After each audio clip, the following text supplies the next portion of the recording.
our tenants conference every January because we use it as a great opportunity to talk to the tenants about the rent increase, the capital programme for the year ahead, some of the things that we've done so far in the year. This year's was really important because from April we're entering new self-financing arrangements, and therefore from April lots of things change. It's very exciting, lots of information to cover, so it was really good to get 90 or so tenants together in a room and go through in some detail some of the changes that are going to affect them. What it means is that the money that tenants pay in the city for their rent, we will be able to spend in the city. Under the old system, the government told us what we should spend, and it meant that this year we were losing about £7.5 million of tenants' money to the central government. From April we'll keep every penny, so we can make some real differences in the city by spending every penny that the tenants pay. We can invest more in services and more in their homes and improve their communities for the future.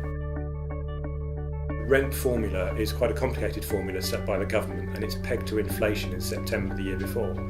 Inflation in September last year was 5.6%, and that therefore works through to quite an expensive rent increase. So what we've done is we've made some changes into the calculation behind the scenes to actually try and minimise the rent increase over the next 3 years. So the reality of it is that the rent increase will be going up about 0.5% less this year than it would have done if we'd have just followed the rent increase formula. The big change is that straight away, instead of the government telling us how we spend your money, you'll have a chance to tell us how to spend your money. So we'll work with tenants to prioritise what we spend our money on, how it works, what investments they want to homes, what sort of services they want to receive, what new services they might be interested in that we're not currently providing, what things they want us to do more of. So a real opportunity for an individual voice for the tenants. How much money are we looking at spending? We've published a capital programme for the next 4 years of some £127 million. That's over £30 million a year of investment in homes. That's the largest capital investment programme this city's ever had. We're able to spend about £10 million a year more each year in investing in the homes and the communities than we would have done under the old system. So we can start to do some new things, like start cladding some of the really poorly performing blocks, changing people's heating systems, putting in more energy efficient lighting. Under the old Decent Homes programme, we were replacing kitchens every 30 years.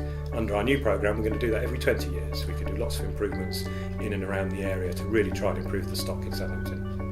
Our estate regeneration programme is looking at some of the areas of real challenge where we've had antisocial behaviour, shopping parades that have become run down, and we're looking at how we can reinvest in those areas. Residents that have moved into Hinckley Parade have been absolutely over the moon with their new homes, and it's a really fantastic change to what was the old Hinckley Parade to the new Hinckley Parade.